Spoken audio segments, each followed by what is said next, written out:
Hi hello namaste welcome to Sakshi cinema. నేను లిఖిత.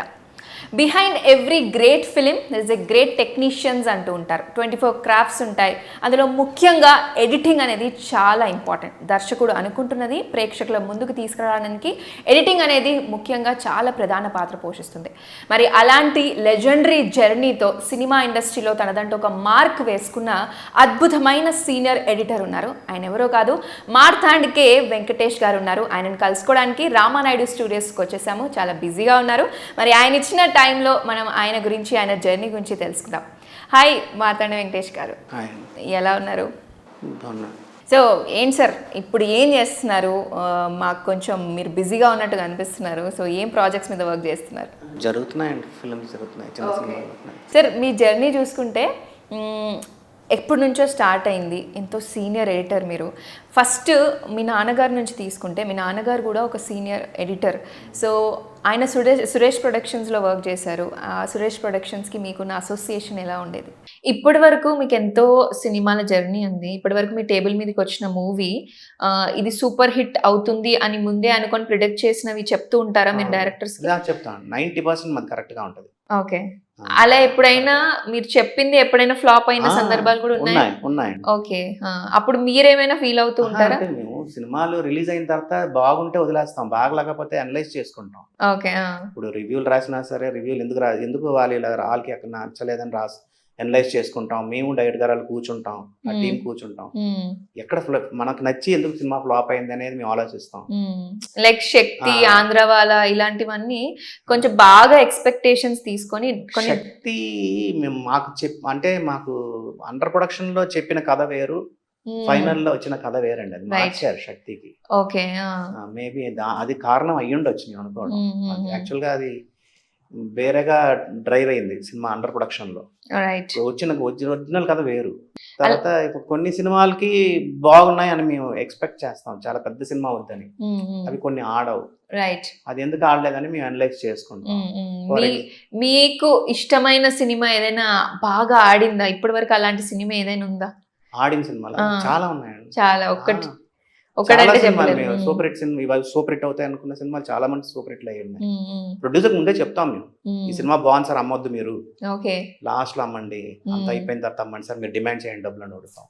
బాగా లేకపోతే ముందే చెప్తాం ప్రొడ్యూసర్ గానీ డైరెక్టర్. ముందే చెప్తారు. మాకు ఎవరు సినిమా ఇచ్చారో, ప్రొడ్యూసర్ సినిమా ఇచ్చారనుకోండి, ప్రొడ్యూసర్ కి చెప్తాం. డైరెక్టర్ సినిమా ఇస్తే డైరెక్టర్ చెప్తాం. డైరెక్టర్ సినిమా బాగాలేదంటే సార్ నెక్స్ట్ సినిమా ఇమీడియట్ గా ఇంకోటి ఒప్పేసుకోండి, ఇది ఆడదు, కొంచెం అండర్ ప్రొడక్షన్ ఇంకోటి పెట్టేయండి మీరు అని. ప్రొడ్యూసర్ అదే చెప్తాం. అమ్మేయండి సార్ అంటాం, బాగాలేకపోతే. బాగుంటే హోల్డ్ చేయండి సినిమాని, చూపించి అమ్మండి సినిమా అని చెప్తాం. రకరకాలండి అవి ఇవి జరుగుతుంటాయి. మా అన్ని కరెక్ట్, 90% కరెక్ట్ గా ఉంటాం, ఎక్కడో కొన్ని ఫెయిల్యూర్ అవుతాయి.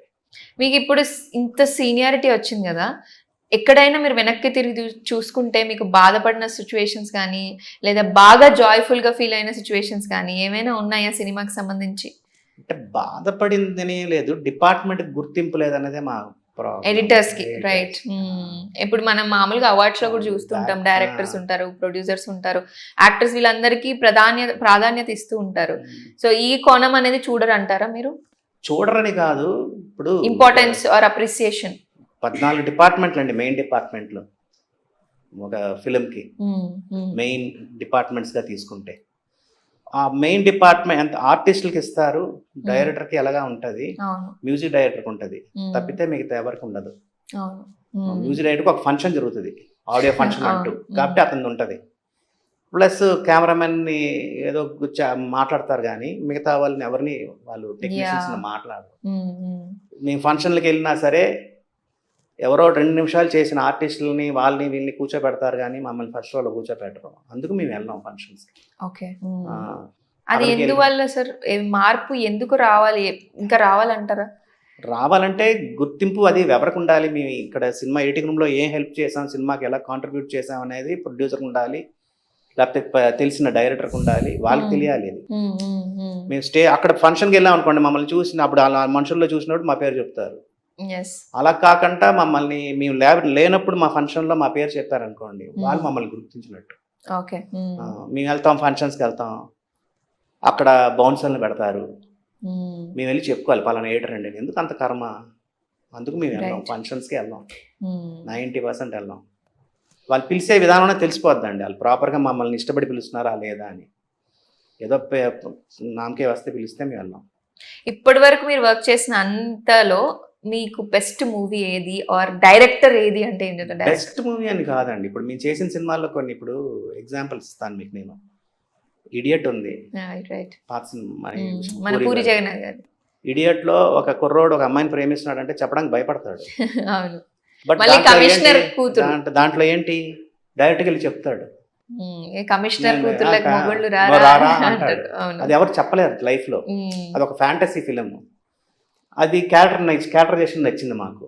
రైట్. అలాగే బొమ్మరిల్లు ఉంది. ప్రతి తండ్రి అందరూ మంచి వాళ్ళే, తండ్రి కూడా మంచోడే. మంచోడే, బట్ తండ్రి ఎప్పుడు కొడుకుని అవ్వకూడదని చెప్పి చూసుకుంటాడు సార్. అది ఎక్కడ మనకు కనెక్ట్ అవుద్ది. పరుగు ఉంది, ఒక కూతురు ఇంటి నుంచి వెళ్ళిపోతే పడే బాధ ఉంటుంది సార్. అది మనం కనెక్ట్ అవుతాం ఎక్కడో మన లైఫ్ లో ఇలాగ ఉంటుందని. డాడీ కానీ, ఇప్పుడు ఆనంద్ ఉంది, గోదావరి ఉంది.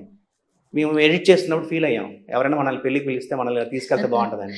గోదావరిలో మంచిగా బోట్ లో.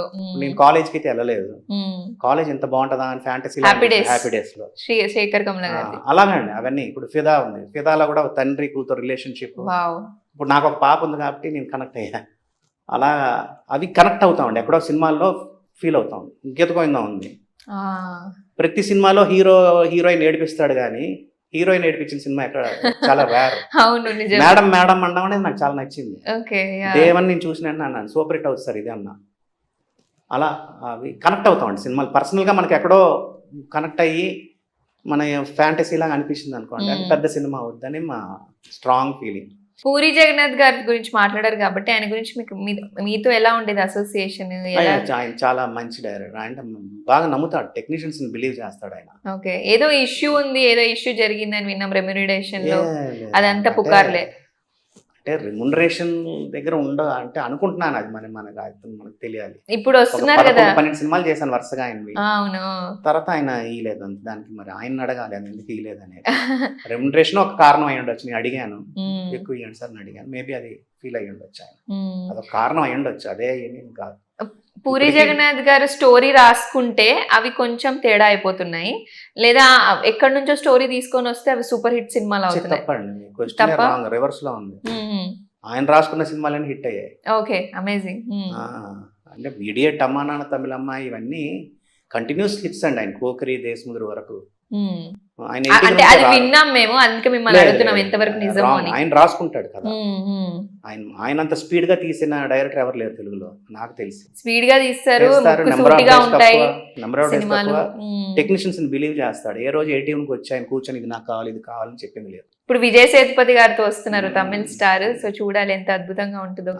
ఆల్రెడీ ఇంతకు ముందు ఇంటర్వ్యూలో చెప్పాను, ఆయన దగ్గర మైనస్ ఏంటంటే ఆయన రాసి ఆయనే తీస్తాడు కాబట్టి ఏటీఎంకి వచ్చినప్పుడు ఈ సీన్స్ అక్కర్లేదు అని తీసేస్తూ ఉంటాడు. ఆయన కథ తెలిసి ట్రిమ్ చేస్తాడు.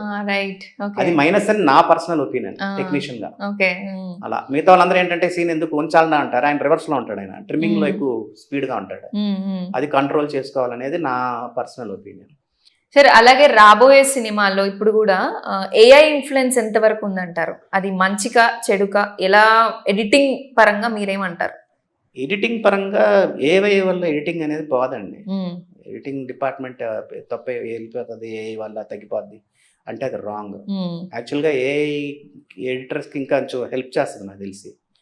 వాళ్ళు షూట్ చేసుకొని తీసుకొచ్చిన దాన్ని మేము ఇప్పుడు మేము ఒక సినిమా చేస్తున్నాం ఏఐలో, ఆ సినిమాకి వాళ్ళు తీసుకొచ్చిన తర్వాత మేము చెప్పాం ఇక్కడ క్లోజ్ షాట్లు ఉండాలి, ఇక్కడ ఏదో ఉండాలి, ఇక్కడ ఉండాలి అని చెప్పాను చూడండి, మాకు కాంట్రిబ్యూషన్ ఉంటుంది. వాళ్ళకి కరెక్ట్ అని చెప్పి చేస్తారు.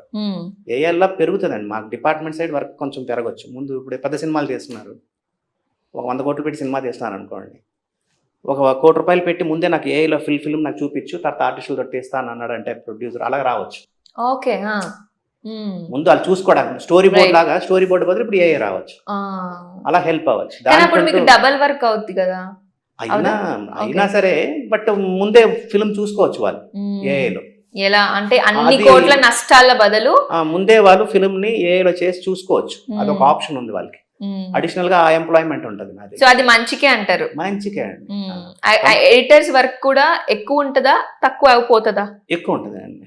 కొంచెం పెరగవచ్చు వర్క్. ఈ క్వశ్చన్ ఎందుకు అడిగానంటే చాలా మంది అపోహ ఉంది, ఏ వచ్చేసింది కదా, అన్ని వచ్చేసినాయి, అది ఇంకా ఎడిటింగ్ కూడా wrong. తక్కువ అయిపోద్ది అనుకుంటారు. ఆ. అందుకనే ఐ ఆస్క్ దిస్ మొన్న క్వశ్చన్. మేము కూడా ఏ తెలియాలనే మేము ఒక సినిమా ఒప్పుకున్నాం. అదే మీరు చాలా బిజీగా చేస్తున్నారు. ఏ సినిమా చేస్తున్నాం, దానివల్ల వర్క్ పెరగచ్చు. నాకైతే నచ్చింది. బట్ అన్ని ఫిల్మ్స్ ఏలో కొన్ని రకాల సినిమాలు ఆడతాయండి, అవి అన్ని రకాల ఓ. సినిమాలు ఆడవు. మళ్ళీ అండ్ కొన్ని- ప్రేక్షకులు కూడా సార్ ఎప్పుడు ఏది నచ్చుతుందో అర్థం అవని తరంలో ఉన్నామంటారా మనం? వాళ్ళకి ఒక క్లారిటీ ఉందంటారా? ఏం లేదండి, వాళ్ళు ఇప్పుడు క్లారిటీగానే ఉంటారు. ఓకే. ఇక్కడ మేము ఎడిటింగ్ రూమ్ లోని మన ప్రివ్యూల్లోనే ఫస్ట్ హాఫ్ బాగుంది, సెకండ్ హాఫ్ బాగాలేదు, అది బాగుంది, ఇది బాగాలేదు అంటారు, కానీ థియేటర్లో జనం ఒకటే మాట అంటారు. సినిమా బాగుందా బాలేదా? ఓవరాల్ ఎక్కడైనా సరే ఒకటే రెస్పాన్స్ వస్తుంది మీకు, బాగుంది బాగాలేదు అనేది. ఇప్పుడు ఓటీటీలో వచ్చేసాయి కదా సార్, మనం సినిమాల గురించి మాట్లాడుతున్నాం కాబట్టి ఓటీటీలో వచ్చేసాయి. మరి మీరు సినిమాకి చేసే ఎడిటింగ్, ఓటీటీకి చేసే ఎడిటింగ్ లో డిఫరెన్స్ ఉంటుందా? ఏమున్నదండి, కథే. కథే అండి. ఓకే. కథ ఇంట్రెస్టింగ్ గా చెప్తున్నావా, ఎంత ఇంట్రెస్టింగ్ గా చెప్తాం అనేది చూసుకుంటాం. మేము మేజర్ గా చూసేది ఏంటంటే first 5 minutes of the film. మీరు డిసైడ్ చేస్తారా సినిమా థియేటర్కి వెళ్తారా లేదా ఓటీటీకి వెళ్తే బాగుంటుందా అని? చెప్తాం, యాజ్ ఎడిటర్ గా. చెప్తాం. చెప్తారు వాళ్ళు. ఓటీటీకి బాగుంటదండి ఈ ఫిలిం, లేదా సినిమాకి కష్టం అండి అని చెప్తాం. ఓకే. ఫిలిం థియేటర్కి కష్టం అండి అని చెప్తాం, అలాంటివి చెప్తాం. మీరు ఇంత ముక్కుసూటిగా చెప్తుంటే అంటే వాళ్ళు తీసుకునే దాంట్లో ఏమి ఇబ్బందికరంగా ఉండదా? ఎప్పుడైనా ఇది సిచ్యువేషన్ ఫేస్ 90% ఉండదండి, ఎప్పుడో ఉంటాయి, మాకు జరిగాయండి. ఓకే. మేము రక్తం పెట్టి రాసామండి, మీరు ఈజీగా చెప్తున్నారా అని అంటారు. అందరూ రాస్తారు కదండి. మా ఒపీనియన్ చెప్తున్నాం, మీ ఇష్టం తీసుకుంటే తీసుకోండి. మాలాంటి 10 మంది ఉండొచ్చు కదా థియేటర్లో, నాకు నచ్చలేదు, నాలాంటి వాళ్ళు 10 మంది ఉండొచ్చు కదా, వాళ్ళకి నచ్చినట్టు చేయండి అంటాం. ఇది మేము ఎక్కడ నేర్చుకుంటాం అంటే ఫిలిం మన రామనాయుడు సురేష్ ప్రొడక్షన్స్ లో నేర్చుకున్నాం. వాళ్ళు ప్రతి ఒక్కరిని అడుగుతారు సినిమా చూసిన తర్వాత, ప్రతి ఒక్కరు ఒపీనియన్ తీసుకుంటారు. బాగాలేదు అన్నారంటే వాళ్ళని కూర్చోబెట్టి ఎందుకు బాగాలేదు అది చిన్న పెద్ద అని చూడండి, ఓకే, రివ్యూ తీసుకుంటారు వాళ్ళ నుంచి, తీసుకుంటారు. ఎందుకు బాగాలేదు for the betterment. For betterment అలా తీసుకొని, అందుకు అవన్నీ మాకు లెసన్స్ లా ఉంటాయి. ఈ రామనాయుడు స్టూడియోస్ కి వచ్చిన తర్వాత మీకున్న బెస్ట్ మూమెంట్ ఏదైనా ఉందా? సురేష్ ప్రొడక్షన్స్ నుంచి కానీ ఏదైనా ఇప్పటి వరకు? అంటే వాళ్ళ వల్లే మేము ఉన్నామండి ఈ రోజు. అంటే ఫాదర్ కంటిన్యూస్ గా ఫిలిం బ్యానర్ పెట్టిన దగ్గర నుంచి ఫాదర్ ఎడిటర్ గా ఉన్నారు. ఫాదర్ ఒక 90 ఫిలిమ్స్ చేసుంటారు వాళ్ళవి. వాళ్ళ దగ్గర ఉండబట్టే నేను ఎడిటర్ అయ్యాను. ఎందుకంటే వాళ్ళని రామేంద్ర గారు అడిగి నన్ను లేదు పెట్టుకోండి మాట్లాడి మేమే ఇద్దాం అనుకుంటున్నాం అని చెప్పడం వల్ల ఇప్పుడు ఈ రోజు మేము ఉన్నామంటే కారణం వాళ్ళే, అంతే. సురేష్ ప్రొడక్షన్స్. అలాగే మీ అబ్బాయి ఏమైనా ఎక్స్పెక్ట్ చేయొచ్చా మళ్ళీ ఎడిటర్ గా కానీ? ఏం చేస్తున్నాడు మీ అబ్బాయి? ఇంజనీరింగ్ అయిపోయింది, సినిమాల వైపు ఉన్నాడని తెలుస్తోంది. యూనివర్సిటీ ఆఫ్ యార్క్ వెళ్ళాడండి, యూకేకి, సినిమాటోగ్రఫీ. Okay, amazing. నేర్చుకొని వచ్చాడు.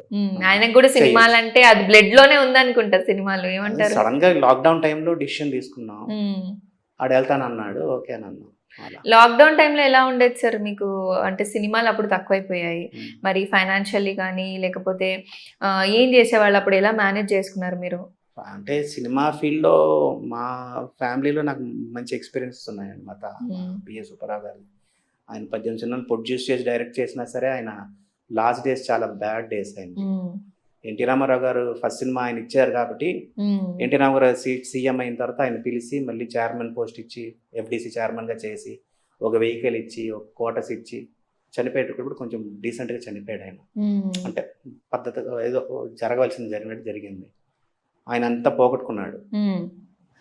అందుకు మేము ఎప్పుడు జాగ్రత్తగా ఉండాలని ఇదైతే నేను ఆడంబరంగా వెళ్ళకంట మన లిమిట్స్ లో ఉందాం. అప్పుడు సినిమాలు తక్కువైపోయాయి కదా, కానీ ఆ తర్వాత బాగా పుంజుకున్నాయి సార్ మొత్తం సినిమాలు. ఇప్పటి వరకు నాన్ స్టాప్ గా ఓటీటీ నడుస్తోంది. అటు చాలా మందికి వర్క్ పరంగా కూడా ఎక్కువ ఆపర్చునిటీస్ వస్తున్నాయి. సరే, అలాగే ఇప్పుడు ఎడిటర్స్ ఎవరైతే వస్తున్నారో, మనం ఇందాక మీరు మాట్లాడారో, ఈజీ అయిపోతుందా వాళ్ళకి? అంటే వాళ్ళు నేర్చుకొని వస్తున్నారు, ఎంతవరకు అంత మీలాగా ఉన్న డెడికేషన్, అప్పట్లో చూసిన డెడికేషన్ ఇప్పుడు ఉన్న వాళ్ళు వస్తుందా ఎడిటింగ్ పరంగా? అంటే తేడా ఉంటుందండి. ఇప్పుడు వాళ్ళని మనం అందామని కాదు, మేమంటే ఫిల్మ్ నేర్చుకొని వచ్చాం కాబట్టి మాకు కొంచెం మీరు అందులో అసిస్టెంట్ గా కూడా వర్క్ చేశారు. ఇప్పుడు చాలా మంది డైరెక్ట్ గా వచ్చేసి అలా వస్తున్నారు. అది ప్లస్ అవుతుందా మైనస్ అవుతుందా సినిమాకి? అంటే అది మనం ప్లస్ అవుతుంది మైనస్ అని మనం కమెంట్ చేసే స్టేజ్లో లేం, కానీ ప్రాపర్గా నేర్చుకొని అయితే మేము వచ్చాం కాబట్టి సజెషన్ పడితే సజెషన్ పడాలి, బయట నుంచి క్లోజ్కి వెళ్ళాలి, ఇలాంటివన్నీ కొంచెం బేసిక్స్ మాకు నేర్పించుంటారు. ఒక షార్ట్ వేస్తున్నాం అంటే ఎందుకు వేసామని చెప్పాలి. రాఘవేంద్ర గారి దగ్గర మేము అది నేర్చుకున్నాం. ఆయన పాయింట్అవుట్ చేస్తాడు, ఈ షాట్ ఎందుకు వేసామంటే సార్ తీసారు కదా వేసామని చెప్పకూడదు, ఓకే. ఆ షాట్కి ఒక కథ చెప్పాలి మేము. సార్ అమ్మాయి రియాక్షన్ పడాలి, అందుకు వేసాం సార్, ఈ వైడ్ అటు గట్టిగా అరుస్తున్నాడు కాబట్టి వైడ్ వేసాం సార్ అని చెప్పగలగాలి. ఎవ్రీ షాట్కి ఎక్స్ప్లెయిన్ చేయగలగాలి. రైట్. ఏదో తీసారు కదా అని ముక్కలు కట్ చేసి వేసేయడం అనేది కాదు, అవన్నీ నేర్చుకోవడం అండి. మీకు ఎడిటర్ కి కష్టం ఉంటుందా సార్? లైక్ ఒక సీన్ ని కట్ చేయడానికి అంటే అంత అద్భుతంగా ఉన్నా కొన్నిసార్లు కట్ చేయాల్సి వస్తూ ఉంటుంది. మరి అప్పుడు మీరు ఏంటి ఫీల్ అవుతూ ఉంటారా, అరే ఇంత మంచి సీన్ కానీ కట్ చేయాల్సి వస్తుంది అని, అలా ఏమైనా జరుగుతుందా? సినిమాకి అక్కర్లేదంటే తీసేస్తామండి మేము. చాలా సినిమాల్లో ఉన్నాయి అది. ఇప్పుడు సినిమాకి అక్కర్లేదు ఇది అంటే మేము అడ్డుపడతాం. అది ఎంత బాగున్నా సరే అడ్డుపడతాం. సాంగ్స్ కానీ సీన్స్ అక్కడ అక్కర్లేదు, ఫైట్స్ తీసేసినవి ఉన్నాయి, సాంగ్స్ తీసేసినవి ఉన్నాయి, editors plays an important role. అంటే ఎడిటర్ ఒక గైడ్ చేయాలండి అందరికి, అన్ని డిపార్ట్మెంట్లని గైడ్ చేసే అతను ఎడిటర్. సార్ అలాగే ఎస్వి కృష్ణారెడ్డి గారి నుంచి మీకు అసోసియేషన్ ఎలా ఉండేది? చేశారు, ఒక 3-4 సినిమాలు చేశానండి. రైట్. పెళ్ళాం ఊరు వెళ్తే అవి చేశాను నేను. ఆయన బాగుంటాడండి, ఆయన కంప్లీట్ గా నమ్ముతారు ఎడిటర్ ఆ టైంలో. అప్పటి నుంచి మీరు చూస్తూ వస్తున్నారు ఎంతో మంది హీరోల్ని. మీ ఫేవరెట్ హీరో ఎవరు? అంటే మా ఫేవరెట్ హీరో అనేది ఉండదండి. ఇప్పుడు అంటే అరవింద్ గారు చెప్పింది మాకు డే 1, ఆయన నాకు సినిమాలు ఇచ్చినప్పుడు చెప్పింది, ఎడిటర్ అతను ఎవరు ఇష్టపడకూడదు ఏ హీరో అని, సినిమాగా చూడాలి. మళ్ళీ అదొక పర్సెప్షన్ అయిపోద్దనా అంటారు. అంటే సినిమా ఇస్తే ఆ సినిమాకి ఎవరు చేశారో వాళ్ళే హీరో, ట్రావెల్ అవుతాం, వాళ్ళు ఇన్వాల్వ్ అవుతారు. కొంతమంది బాగా చెప్తారు, మాకు నేర్చుకున్నా ఉంటాయి. మీకు వర్క్ పరంగా కూడా ఏదో హెల్త్ ఇష్యూస్ వచ్చాయని విన్నాము బాగా. అంటే ఆ రోజుల్లో కంటిన్యూస్ గా వర్క్ చేయడం వల్ల, అదే కంటిన్యూస్ గా ఓవర్ నైట్ కూడా వర్క్ చేసి సినిమాల మీద సినిమాలు చేసి, మరి ఆ టైంలో ఎలా కంబ్యాక్ ఓవర్కమ్ చేసుకున్నారు? అప్పుడు బ్యాక్ పెయిన్ వచ్చిందండి. వర్క్ హెల్త్ పైన ఏం ప్రాబ్లం కాదు. ఓకే. బ్యాక్ పెయిన్ వస్తే కొంచెం రెస్ట్ తీసుకోమన్నారు, ఫిజియోథెరపీ తీసుకుంటే అది ప్రాపర్ సెట్ అయిపోయింది అంతే. సార్ ఇన్ని మూవీస్ చేశారు కదా ఎడిటింగ్ కి, ఎప్పుడైనా మీకు ఒక సినిమా డైరెక్ట్ చేయాలన్న థాట్ ఎప్పుడు రాలేదా? అంటే బిజీగా ఉండడం వల్ల మాకు అప్పటి వరకు రాలేదు. ఆల్మోస్ట్ మేము అన్ని సినిమాలకి ఇన్వాల్వ్ అవుతాం, ఎక్కువ ఇన్వాల్వ్ అవుతాం. మాకు మైనస్ అదే ప్లస్ అదే, ఎక్కువ ఇన్వాల్వ్ అవుతూ ఉంటాం. ఎప్పుడు అనిపించలేదబ్బా రోజు మొత్తం మీరు పని చేసి అలసిపోయిన క్షణాలు ఎప్పుడు లేవు? ఎప్పుడు లేదు, ఆన్ ద సినిమానే. మీరు బయటికి వెళ్ళి సినిమాలు కూడా చూస్తూ ఉంటారా? విత్ ఫ్యామిలీతో వెళ్తూ ఉంటారా? అంటే మీరు చేసినవి కాకుండా వేరే వాళ్ళతో వేరే మూవీస్ చూసి ఒక పాయింట్ ఆఫ్ వ్యూలో ఎక్కువ చూస్తూ ఉంటాం. ఇంట్లో చూస్తుంటారు అంటే మీరు ఏంటి సినిమా పరంగా చూస్తారా, లేదా ఇప్పుడు ఎడిటింగ్ ఇక్కడ చేస్తే ఇలా బాగుండేది అనుకుంటారా? అలాగనే కాదు, ఇప్పుడు మా సినిమాలు ఎడిటింగ్ టీవీలో వస్తున్నాయి అనుకోండి, ఏదో ఒక ఛానల్లో వస్తే మస్ట్ గా చూస్తాను. పాత సినిమా వస్తే ఓకే. ఎందుకు అంటే ఆ రోజుల్లో అలా చేసాం, ఈ రోజు అయితే ఎలా చేసి ఉండేవాళ్ళని అన్న ఒక మనకే తెలుస్తుంటది. రైట్. కొన్ని సినిమాలు మనమే చేసామా, అంత స్మూత్ గా ఉంది ఏంటి అన్న ఫీలింగ్ కలుగుతూ ఉంటది. ఓకే. అయ్యో ఈ సినిమాకి ఎందుకు ఇంత లాగులు పెట్టి తీసుండొచ్చని కొన్ని అనిపిస్తుంటాయి. అది పాత సినిమాలు చూస్తుంటే మనకి ఒక లెసన్ లా ఉంటది అంతే. సార్ ఇంత డే అండ్ నైట్ వర్క్ చేస్తారు కదా, మీకు అసలు ఒక లైఫ్ స్టైల్ అంటూ ఉంటుందా? ఎడిటర్ కి లైఫ్ స్టైల్ ఎలా ఉంటుంది?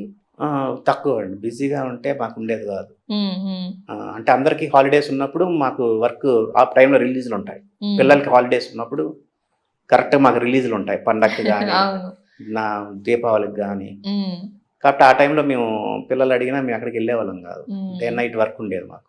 ఓకే. మాన్యువల్ ఉన్నప్పుడు డే అండ్ నైట్ ఉండేది, ఇప్పుడు ఫిల్మ్ డిజిటల్ వచ్చిన తర్వాత తగ్గిందండి వర్క్. ఓకే. అయితే సార్ మీరు ఇంత మూవీస్ చేశారు కాబట్టి కమర్షియల్ మూవీస్ చేయడం ఇష్టమా, ఫీల్ గుడ్ మూవీస్ చేయడం ఇష్టమా యాజ్ ఎడిటింగ్ మీకు సీనియర్ ఎడిటర్ గా? సీనియర్ ఎడిటర్ అంటే ఫీల్ గుడ్ ఫిల్మ్స్ కొంచెం మనం ఇష్టపడతామండి. ఇందాక నేను చెప్పినట్టు ఎక్కడో ఒక దగ్గర కనెక్ట్ అవుతాం సినిమాకి. ఇప్పుడు సోలో కానీ గీతం ఇవన్నీ సినిమాలు ఉన్నాయి చూడండి, పాత సమ్మోహం, ఇవన్నీ ఎక్కడో కనెక్ట్ అవుతాం, ఒక చిన్న మనం ఊహించుకుంటాం చూడండి, అలాంటి సినిమాలు ఇష్టపడతాం అంతే. అలాగే సార్ ఇప్పుడు థియేటర్ కట్ వచ్చి లాస్ట్ వరకు వచ్చి కొన్ని మళ్ళీ తీసేసినవి ఎడిటింగ్ చేసిన మూవీస్ అలా కూడా ఉంటాయా, జరుగుతాయా? ఇప్పుడు మనం పెద్ద సినిమాలో లాస్ట్లో కొన్ని సీన్స్ యాడ్ చేశారని చెప్పారు, అంటే ఉన్న సీన్స్ని కట్ చేసి మళ్ళీ కొత్త సీన్స్ యాడ్ చేసి మళ్ళీ రిలీజ్ చేయడం, అది ఎంతవరకు ఓకే కాదు అంటారు? అంటే ఆ సినిమా వరకు నేను చెప్పకూడదు కానీ జనరల్ గా మా సినిమాలకి థియేటర్ లో వెళ్ళి వాళ్ళు తగ్గించారు అంటే మేము ఫెయిల్ అయినట్టు అండి, మా డిపార్ట్మెంట్ కానీ టోటల్ టీమ్ ఫెయిల్ అయినట్టు. అలా లాస్ట్ మినిట్ లో మళ్ళీ చేంజ్ చేస్తే, ఎందుకంటే ఇంకొకరు వచ్చి ట్రిమ్ చేస్తున్నారంటే మేము అందరం కూర్చొని ఏం చేసినట్టు అన్నది ఫీలింగ్ ఉంటది మాకు. అది సురేష్ ప్రొడక్షన్స్ లో, అంటే నేను ఆల్రెడీ చెప్పిందే చెప్తున్నాను మళ్ళీ. స్నీక్ ప్రివ్యూనే వేస్తారు, ఒక రోజు ముందే వేస్తారు షో. అవును. ఆ రోజు అందరూ ఒపీనియన్ తీసేసుకొని నెక్స్ట్ డేకి ఉండదు అది. అలా చేసేవారు వాళ్ళు. అప్పుడు మళ్ళీ ఏమైనా లేకపోతే కట్ చేసేస్తారు. చేసేస్తాం అంతే. Okay. క్యాట్ కాల్స్ వస్తున్నాయంటే తీసేస్తాం. అవి అలాగే జరిగిన సినిమాలు ఉన్నాయి. అంటే మేము థియేటర్ మాక్సిమం ఇక్కడే ఫైట్ చేస్తామండి మేము. ఏదున్నా ముందు థియేటర్ కి వెళ్లే ముందే ముందే అన్ని చేసుకోవాలి. అదే ఒక ఎడిటర్ బాధ్యత, వర్క్ అక్కడే డైరెక్టర్ తెలుస్తుంది. అని కాదు, డైరెక్టర్ అంటే మీరు చెప్తాం, Of డైరెక్టర్ course. గారు ప్రొడ్యూసర్లు వినాలి. Whole team. కొన్ని సినిమాలు డ్రాస్టిక్ గా ట్రిమ్ చేసి ఫ్లాప్ అయిన ఉంటాయి. మీకు కావాలి ఈ సీన్స్ అన్ని ఉండాలండి, లేకపోతే అర్థం అవుదని చెప్తాం. ఓకే. ఫైనల్ గా ఈ బయ్యర్స్ వీళ్ళందరూ చూసేస్తారు, అక్కడ లాగ్ ఉందండి, ఇక్కడ లాగ్ ఉంది, తీసేయండి అంటుంటారు చెప్పకుండా. అలాంటివి ఫీల్ అవుతుంటే ఆర్గ్యూ చేస్తాం, సార్ అనవసరంగా తీసేస్తున్నారు సార్, లేకపోతే సినిమా అర్థం అవదండి అని. అలా జరిగిన సినిమాలు కూడా ఉన్నాయి. ఇప్పటి వరకు మీకు ఆ వర్క్ సాటిస్ఫాక్షన్ ఉన్న మూవీ ఏదైనా ఉందా? ప్రతి సినిమాకి మేము ఇంట్రెస్టింగ్ గానే చేస్తామండి. అంటే బాగా నచ్చిన సినిమాలకి ఎక్కువ పోరాడతాం, ఎక్కువ ఫైట్ చేస్తాం. సినిమా బాగుంది అనుకుంటే ఎక్కువ ఆర్గ్యుమెంట్ ఉంటుంది. మరి మీరు చూస్తూ వస్తున్నారు, ఆ తరంలో ఇప్పుడున్న టెక్నాలజీ మారిపోయింది. మరి లేటెస్ట్ గా వస్తున్నప్పుడు హౌ డు యూ అడాప్ట్? కొత్త దానికి ఎలా మీరు అడాప్ట్ చేసుకుంటారు? మీరు కూడా నేర్చుకోవడానికి ఇష్టపడతారా? అంటే మూవేల అనేది ఉండేదండి ఫిలిం, మోటార్ తోటి రన్ అయ్యేది. సింగిల్ స్పీడ్ వెళ్తుంది, సింగిల్ స్పీడ్ వస్తుంది. దాంతో మేము చేసాం ఫస్ట్ ఫిలిం. మాన్యువల్ గా అది పట్టుకోవాలి, ఫిలిం కట్ అయ్యి చేతులు కట్ అవుతాయి. మాన్యువల్ గా చేసింది చాలా డిఫికల్ట్ అనమాట అది వర్క్. సౌండ్ ఎక్కువ వస్తుంటది, నాయిస్ ఎక్కువ ఉంటుంది, చిన్న స్క్రీన్ ఉండేది. దాని నుంచి కొంచెం అప్గ్రేడేషన్ వర్షన్ స్టీన్ బ్యాక్ అని వచ్చింది. స్మూత్ గా రన్ అవుతుంది, 4 times స్పీడ్ అవుతుంది, 4 times ఇది వస్తుంది. 2 tracks ఉండేవి. అది ఫిలిం అది కొంచెం ఈజీ అయింది వర్క్. ఇప్పుడు యావిడ్ వచ్చి ఇంకొంచెం ఈజీ అయింది, కంప్యూటర్స్ వచ్చి ఇంకొంచెం ఈజీ అయింది. మాన్యువల్ చేయడం టఫ్ అండి జాబ్, అది చాలా కష్టం. ఒక కరెక్షన్స్ చెయ్యాలన్నా సరే, ఒక చిన్న ఫ్రేమ్ మళ్ళీ ఎక్స్టెన్షన్ చేయాలన్నా మళ్ళీ మేము ప్రింట్కి ఇచ్చుకోవాలి, ఆ షాట్ రావాలి, ఆ మొక్కని మళ్ళీ మేము జాయిన్ చేయించాలంటే టైం పట్టే ప్రాసెస్. ఇప్పుడు ఈజీ అయింది. అది మీరు దానికి తగ్గట్టు అడాప్ట్ చేసుకుంటూ వస్తారు. మాకు సురేష్ ప్రొడక్షన్స్ లో స్టీమ్ బ్యాక్ వాళ్ళే ఫస్ట్ తెప్పించారు. యాబిడ్ కూడా ఫస్ట్ వాళ్ళు తీసుకొచ్చి మమ్మల్ని నేర్చుకోమని చెప్పారు. సురేష్ బాబు వాళ్ళు టెక్నాలజీ ఏదొచ్చినా ఫస్ట్ వీళ్ళు కొంటారు, కొని మాకు నేర్పించేవారు. స్టీమ్ బ్యాక్ అయిపోయిన తర్వాత ఫిలిం పోతుంది, ఇంకా యాబిడ్ వచ్చేస్తుంది, మీరు నేర్చుకోండి అని అన్నారు. మాకు ఆయన దగ్గర నుండి ఒక మనిషిని పెట్టి నేర్పించారు ఆయన. అలా ఆ పరంగా ఎప్పటికప్పుడు మీరు అడాప్ట్ చేస్తూ ఉంటాం. సరే, అలాగే మీరు వేరే లాంగ్వేజెస్ మూవీస్ చూస్తుంటారా? చూస్తామండి. మరి అప్పుడు ఈ బాలీవుడ్ గానీ మలయాళం మూవీస్ ఎక్కువ చాలా మంది ఇష్టపడుతూ ఉంటారు. అక్కడ నుంచి కూడా ఏమైనా ఇన్స్పిరేషన్ తీసుకుంటూ ఉంటారు ఎడిటింగ్ లో? ఇన్స్పిరేషన్ అని కాదండి, వాళ్ళు కొంచెం బాలీవుడ్ ఫిల్మ్స్ అన్ని కొంచెం నీట్ గా, అంటే నీట్ గానే వాళ్ళు అటు ఇటు కట్ చేస్తారు, చూస్తూ నేర్చుకుంటాం అంతే. బాగుంది బాగాలేదని డిస్కషన్ పెట్టుకుంటాం.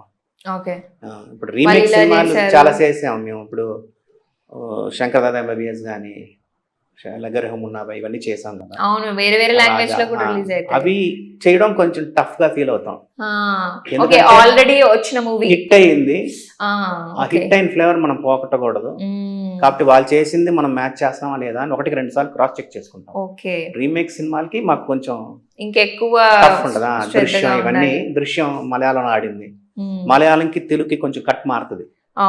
మలయాళంలో స్లోగా ఉంటది, తెలుగు కొంచెం స్పీడ్ గా ఉంటది. కట్ చెప్పాం మేము, తెలుగు ఆడిటోరియం కొంచెం ఇలా ఉండాలండి అని చెప్పాం. డైరెక్టర్ దానికి ఒప్పుకున్నారు. సురేష్ బాబు ముందే మేము చెప్పాం, సార్ కొంచెం క్లోజ్ షాట్లన్నీ వేస్తామండి, ఇలా అలా కట్ మారుతుందండి. ఇప్పుడు మన ఏమ్మాయి చేసే మూవీ తీసుకుంటే సార్, తెలుగులో ఒక క్లైమాక్స్ ఉంటుంది, తమిళ్లో ఇంకో క్లైమాక్స్ ఉంటుంది. వాళ్ళు అక్కడ కలవరు, ఇక్కడ కలుస్తారు. సో అలాంటప్పుడు కూడా డిఫరెంట్ వర్క్ స్టైల్ ఉంటుందా ఎడిటర్స్ కి?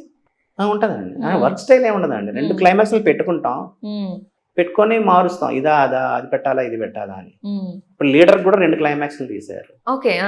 ఒకటి సాంగ్ తోటి super hit movie sir, super hit అయింది. సాంగ్ తోటి ఎండిపోతే ఒక సాంగ్ దాని ఎక్స్టెన్షన్ కూడా పెట్టాం మళ్ళీ మేము. లేదు సార్ మరి అబ్రెట్ గా ఎండ్ అయిందని ఫీల్ అవుతారేమో, జాయ్ ఉండదేమో ఆడిటోరియం అని చెప్పి 2 క్లైమాక్స్ అలాగా ఆయన తీశారు. రకరకాలుగా ఉంటాయండి. మార్తాండ్కే వెంకటేష్ గారికి అసలు ఎడిటింగ్ అంటే ఏంటి? ఇది లైఫ్ అనొచ్చా, లేకపోతే what you think about your editing? అంటే నాకు ఫుడ్ ఇచ్చిన ప్రొఫెషన్, నాకు నేర్చుకున్నది, నాకైతే బాగానే జరిగింది ఎడిటింగ్ లో. నాకైతే ఫుల్లీ సాటిస్ఫైడ్ ఎడిటింగ్. అంటే మేము ఇన్ని సినిమాలు చేస్తానని నేను అనుకోలేదు. ఓకే. వచ్చేటప్పుడు ఒక 50 సినిమాలు 100 సూపర్ సినిమాలు హిట్ చేస్తే సినిమాలు సార్ మీవన్నీ. 100 సినిమాలు చేస్తే గొప్ప అనుకున్నాం. మ్మ్. అలాంటిది ఒక 500 ఫిల్మ్స్కి రీచ్ అవుతున్నాం అంటే అది పెద్ద Amazing. మాట. మ్మ్. అది ఎక్కడో రాసి పెట్టి ఉండాలి, మ్మ్. అది జరుగుతుంది. మీ కింద వర్క్ చేసే వాళ్ళు పెద్ద పెద్ద డైరెక్టర్లు కానీ అలా అయ్యారా, ఎడిటర్స్ కానీ? చాలా మంది అయ్యారండి. వాళ్ళు అలా చూస్తుంటే ఎలా ఉంటది మీకు? అలా ఏం కాదండి, వాళ్ళు అయ్యారు అంటే ఎడిటర్స్ అవుతారండి, అవకంటే ఉంటారు కదా. మ్మ్. ఎవరైనా ఏదైనా మంచి ఇన్సిడెంట్ ఏమైనా షేర్ చేసుకోగలుగుతారా మాతోని, మీ కింద పనిచేసిన వాళ్ళు?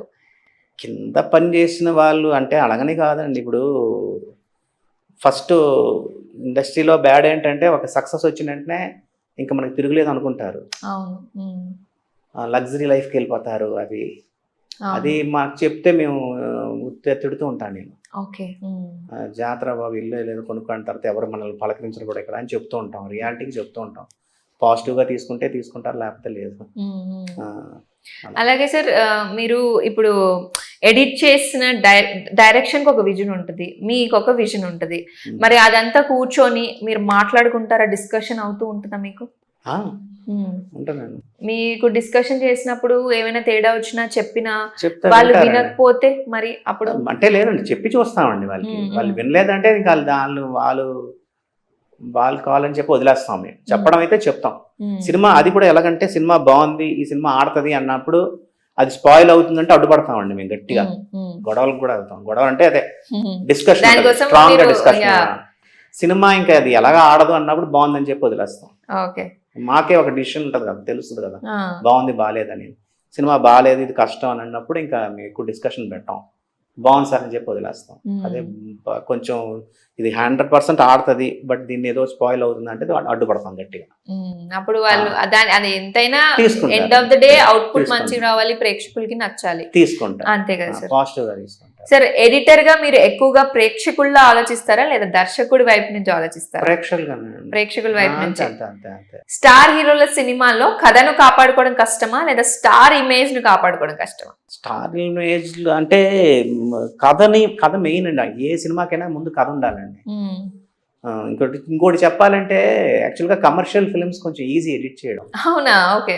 అందరూ కష్టం అనుకుంటారు, బట్ అవును. కష్టం కాదు. ఫీల్ గుడ్ ఫిల్మ్సే ఎడిట్ చేయడం కష్టం. ఓకే.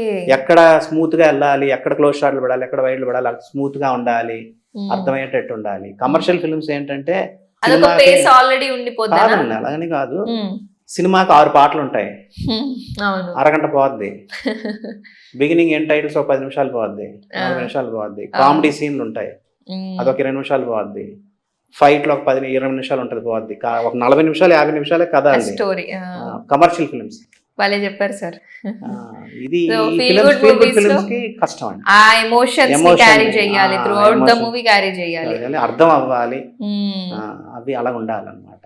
సార్, ఎడిటర్ గా మీరు కట్ చేసిన అత్యంత బాధ కలిగించిన సీన్ ఏదైనా ఉందా? కట్ చేసి చాలా ఉంటాయండి, ప్రతి సినిమాకి మేము ఫీల్ అవుతాం. ప్రతి సినిమాకి అక్కడ ఏడుపు సీన్ అంటే మాకు కంట్లో నీళ్ళు తిరగాలి, నవ్వు కామెడీ సీన్ అంటే మేము ఫీల్ అవ్వాలి, నవ్వాలి. అది ప్రేక్షకులుగా ఫస్ట్ మీరు ఫీల్ అవ్వాలి. ఫీల్ అవ్వాలి. రష్ చూసినట్టే మాకు తెలుస్తుంది, సీరియస్ గా చూస్తాం. చూసి మాకు అదే కంటిన్యూ అవుతుందా లేదా అని చూసుకుంటాం. మీకు ఎడిటర్ గా గర్వంగా అనిపించిన ఒక నిర్ణయం ఏది? నిర్ణయం అనేది ఏం లేదండి, గర్వంగా అంటే అలాంటిది ఏం లేదు. సినిమా అనుకున్న రిజల్ట్ వచ్చింది అనుకోండి, అదే ఎక్కువ ఎక్కువ ఉంటుంది. కొన్ని సినిమా ఓటీటీ రావడంతో ఎడిటింగ్ భాషలో వచ్చిన అతిపెద్ద మార్పు ఇది. ఓటీటీ వచ్చి చిన్న సినిమాల్ని కాపాడుతుంది అనుకున్నాం, అది రివర్స్ అయింది. నేను ఒక ఇంటర్వ్యూలో ఓటీటీ వల్ల చిన్న సినిమాలు బతుకుతాయని చెప్పాను, అది రాంగ్ అయింది. ఇప్పుడు ఓటీటీ వల్ల పెద్ద సినిమాలు కొనడం వల్ల చిన్న సినిమాలు అసలు కొనట్లేదు. ఒక పెద్ద సినిమా 50 కోట్లు పెట్టుకునే బదులు 10 చిన్న సినిమాలు కొనొచ్చు. అలా అనుకున్నాం మేము, చిన్న సినిమాలు బతుకుతాయి అనుకున్నాం. అది తప్పంటారా? అది తప్పని కాదు, చిన్న సినిమాలు కొనట్లేదు వాళ్ళు. పెద్ద సినిమా కొని దాని ఫండ్స్ అన్ని దానికి పెట్టామండి, చిన్న సినిమాలు కొనట్లా.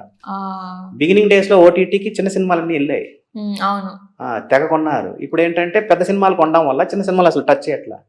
రైట్. అది మంచి కథ కూడా మిస్ అవుతూ ఉంటాం కదా ఎక్కడో. చిన్న సినిమాల్ని ప్రమోట్ చేయడం చాలా కష్టం అండి. మేము ఫోన్ చేసి 10 మందికి చెప్తే కానీ చూడరు, వాళ్ళు చూడడానికి రారు. ఒకప్పుడు మేము ఫోన్ చేసి సరే సినిమా బాగుంది మీరు వచ్చి చూడండి అంటే నెక్స్ట్ డే వచ్చి చూసేవారు. థియేటర్ బాగుండేది, శాటిలైట్ ఉండేది, ఇవన్నీ ఉండేవి. ఇప్పుడు వాళ్ళకి ఫోన్ చేసి మేము 10 సార్లు చెప్పాల్సి వస్తుంది, సార్ వచ్చి చూడండి సార్, వాళ్ళకి హెల్ప్ చేయండి ఏదో ఒకటి సినిమా బాగుందండి అని చూస్తారు. చిన్న సినిమా స్టార్ ఎందుకు వస్తారు థియేటర్ అని అంటారు. రకరకాల అంటే అదేలేండి, ఇప్పుడు చిన్న సినిమాలకి కొంచెం టఫ్ అండి. సరే, చిన్న సినిమాలకి పెద్ద సినిమాలకి అది ఎడిటర్స్ కి రెమ్యూనరేషన్ పరంగా కూడా డిఫరెన్స్ ఉండొచ్చు కదా? ఉంటది కదా, ఆఫ్ కోర్స్ వర్క్ అక్కడ ఎక్కువ ఉంటది, దాని వల్ల ఉంటదా? కాదండి, మరి ఎలా? Budget wise. రైట్. ఇంకా వర్క్ చెప్పాలంటే చిన్న సినిమాలకే కొంచెం కష్టపడతాం మేము ఎక్కువ. అంత అవుట్పుట్ తీసుకురావడానికి, బికాస్ ప్రేక్షకులు చెప్పాలి, చెయ్యాలి, చూడాలి చిన్న సినిమాల్ని. వాటికి 4 సార్లు చూసుకుంటాం, ఎందుకంటే అది ల్యాగ్ ఉండకూడదు. వాడెవడో చూసి సరే ఇంకొంచెం తగ్గించండి అంటాడు, 2 hours లోనే ఉండాలంటారు. అంటే కొన్ని రాంగ్ వర్డ్స్ మేము వినగలసి వస్తుంది. సార్ 2 hours కంటే ఎక్కువ ఉండకూడదు సినిమా అంటాడు. తప్పేంటి 2 hours కానీ బాగుంటే ఫీల్ ఉంటే ఎందుకు చూడకూడదు 2 hours? దురంధర్ అలాగని కాదండి, ఏ సినిమా అయినా సరే 3 hours ఉన్నా కూడా సినిమాలు ఆడిన సినిమాలు ఉన్నాయి.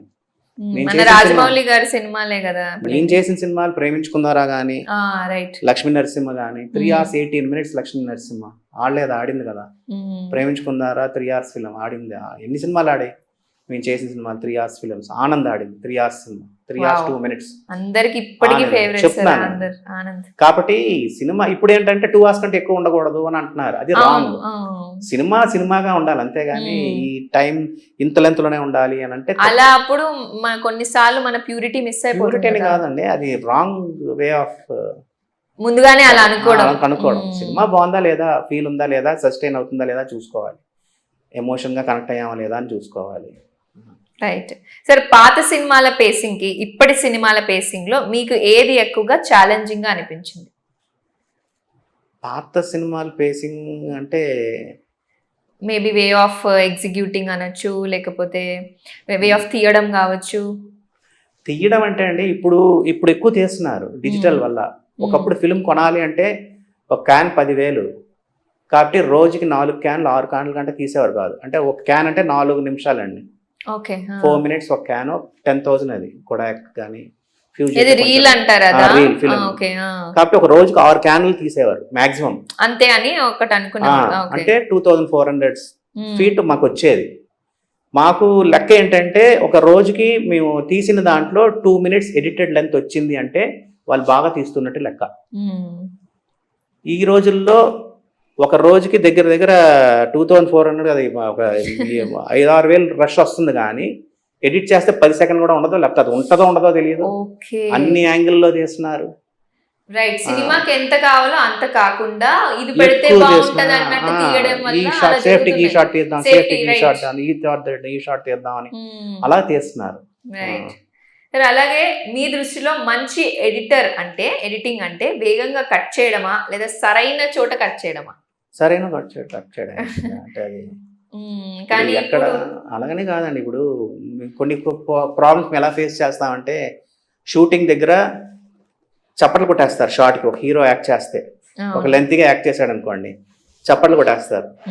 చప్పట్లు కొట్టేసి ఆ షార్ట్ వచ్చి ఫుల్ షాట్ ఉంచండి అంటారు ఇక్కడ. సార్ అతను చెప్పడం కాదండి, దానికి ఫీల్ అయ్యే ఎవరు ఆడిటోరియం రియాక్షన్ ఇంపార్టెంట్ కదండి అని చెప్పి మేము క్లోజ్ షాట్లు వేస్తాం. ఇలా ఉంటాయండి, ఆ బాధలు ఉంటాయి. ఎడిటర్ కష్టాలు, సినిమా కష్టాలు అన్ని ఒకటేలాగా అనిపిస్తున్నాయి. ఎక్కడైనా సినిమా కష్టాలే. సరే, మీ 30+ ఏళ్ల అనుభవం ఉంది. ప్రేక్షకుల అభిరుచిలో వచ్చిన అతిపెద్ద మార్పు ఏమిటి ఇప్పుడు? నా పర్సనల్ వీల్ అయితే ఏం లేదండి. ఇప్పటికీ లవ్ స్టోరీస్ చూస్తారు, ఇప్పటికీ యాక్షన్ ఓరియంటెడ్ ఫిల్మ్స్ చూస్తారు, ఇప్పటికీ మంచి ఫ్యామిలీ డ్రామాలు వస్తే చూస్తారు. కాబట్టి తెగ మారిపోయింది అనేది లేదు. ముందు రోజుల్లో పాటలు ఎక్కువ ఉండేవి, పాటలు తగ్గాయి, డాన్సులు గీన్సులు తగ్గాయి, అన్ని మాంటాజ్ సాంగ్స్ కింద వస్తున్నాయి. సాంగుల్లో కూడా కథ చెప్తున్నారు. ఒకప్పుడు ఏంటంటే 7-8 పాటలు ఉండేవి, ఇప్పుడు ఆయన తగ్గి 4 పాటల నుంచి 2 పాటలకు వచ్చాం. పాటల్లో కూడా సీన్స్ గా కథను చెప్తున్నారు, మాంటాజ్ గా చెప్తున్నారు. డాన్స్ గీన్స్ చేసేసి అవి లేకుండా ఓవర్ హైప్ లేకుండా అవి చేస్తున్నారు. కొంచెం సినిమాటిక్ అంటే మరి సినిమాటిక్ డైలాగులు తగ్గాయి, కొంచెం న్యాచురల్ డైలాగులు ఇష్టపడుతున్నారు. అంతేగాని సినిమాల పరంగా ఒపీనియన్ పరంగా మార్పు వచ్చింది అనేది నాకు తెలిసి నేను అది ఒప్పుకోను. ఎందుకంటే లవ్ స్టోరీలు ఆడుతున్నాయి, కామెడీ ఫిలిమ్స్ ఆడుతున్నాయి, అన్ని ఆడుతున్నాయి. సరే, ఇప్పుడు ఓటీటీస్ రావడం వల్ల ప్రేక్షకులు థియేటర్కి వెళ్ళి చూడడం ఎందుకులే, ఎట్లయినా ఓటీటీకి వచ్చేస్తుంది కదా అనుకుంటూ ఉంటారు. మరి అలాంటప్పుడు బిజినెస్ పరంగా కూడా కొంచెం తక్కువ అయిపోతూ ఉంటుంది. అలాంటి వాళ్ళకి మీరు ఏం చెప్తారు? అది వాళ్ళు డిసిషన్ తీసుకోవాలి, అంటే నేను చెప్పకూడదండి ఇది. వాళ్ళు ప్రొడ్యూసర్స్ వాళ్ళు కాల్ తీసుకోవాలండి. ఒకప్పుడు శాటిలైట్ వచ్చినప్పుడు ఇదే ప్రాబ్లం వచ్చింది. అవును. వచ్చినప్పుడు ఏం చెప్పారు, 100 రోజుల వరకు సినిమా శాటిలైట్ అమ్మడానికి లేదు, 100 రోజులు తప్పితే సినిమా శాటిలైట్లోకి వస్తుంది, టీవీల్లోకి వస్తుంది అని అన్నారు. అలాగే అది ఆ రూల్ ఇప్పుడు పెట్టారనుకోండి, థియేటర్కి వెళ్తారు అందరు జనం. రైట్. ఇప్పుడు 4 రోజుల్లో ఓటీటీకి వచ్చేస్తే నేను ఇంట్లోనే కూర్చుంటాను, ఎందుకు థియేటర్కి వెళ్ళాలి 2000 పెట్టి.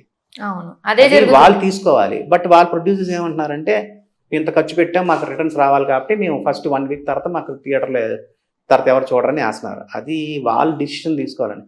ఆ రూల్ పెడితే, పాత శాటిలైట్ రూల్ పెడితే మళ్ళీ థియేటర్లకు జనం వెళ్తారనేది నా పర్సనల్ ఫీల్. యా, ఇది బాగుంది సార్. అదొకటి. ముందు రోజు అప్పుడు ఏంటంటే అండి, ఇప్పుడు ఒక సినిమా రిలీజ్ అయింది. ఒకప్పుడు మాకు సినిమా రిలీజ్ అయ్యి, మీరు చెప్తే నమ్మరు, తొలి ప్రేమ ఆ రోజుల్లో అయితే నాకు 50th డే ఖుషీకి అయితే 100th డే కూడా నాకు టికెట్లు అడిగారు. సార్ టికెట్లు కొంచెం చెప్పమని, మా వెంకటేష్ కొంచెం నాకు కావాలి అని అడిగిన రోజులు ఉన్నాయండి సినిమాలకి.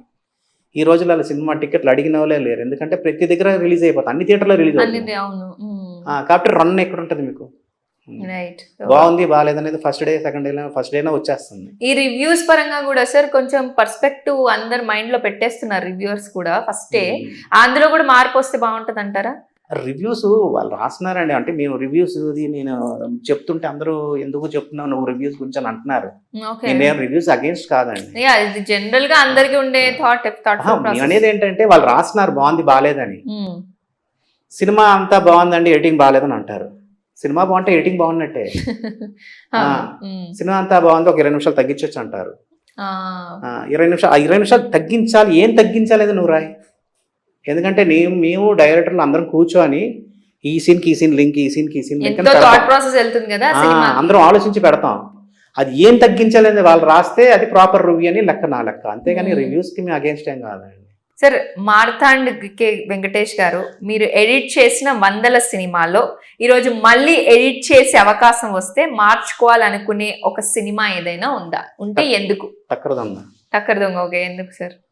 అంటే ఇప్పుడున్న టెక్నాలజీ అప్పుడు లేదు, మాకు తెలియలేదు. అది కానీ ఉంటే వేరే టైమింగ్, వేరే పేస్ కలుగుతుంది ఆ సినిమా. ఓకే, నాకు తెలిసి, అంటే నేను అంటే మీ ఫీల్ అయ్యి జయంత్ గారు కూడా చాలాసార్లు చెప్పాను, ఆ సినిమా మళ్ళీ రిలీజ్ చేద్దాం సార్, అది ఆ విజువల్స్ కానీ మళ్ళీ తీయలేరు.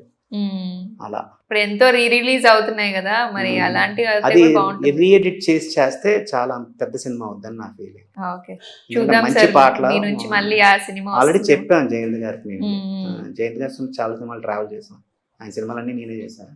వన్ ఫైనల్ వర్డ్ ఇప్పుడు వస్తున్న ఎడిటర్స్ కి మీరు చెప్పాలనుకుంటున్న మీ సజెషన్, ఇంత సీనియర్ ఎడిటర్ మీరు, సో వాళ్ళకి ఏం మోటివేటింగ్ గా చెప్తారు? మనం చెప్పే స్టేజ్ లో లేమండి, వాళ్ళు వినే స్టేజ్ లో కూడా లేరు. మనం ఏం చెప్తాం కొత్తగా, జాగ్రత్తగా ఉండమని చెప్తాం. ఇండస్ట్రీ తీసి పక్కన బారేస్తుంది. అంటే ఇండస్ట్రీ అని కాదు, అన్ని ఫీల్డ్స్ అలాగే ఉన్నాయి. మన పనులు ఉంటే మనకి బిజీగా ఉన్నామా మనకి వాల్యూ ఇస్తారు, లేకపోతే పలకరించేవారు కూడా ఉండరు. అది జాగ్రత్తగా చెప్పాలి. Right. Thank you so much Marthand Venkatesh garu. It was a great conversation మీతోని. రైట్, మీకు నచ్చిందని ఆశిస్తూ కింద కామెంట్ లో తెలియజేయండి ఎలా అనిపించింది interview. Stay tuned to Sakshi TV cinema. నేను లిఖిత, సైనింగ్ ఆఫ్.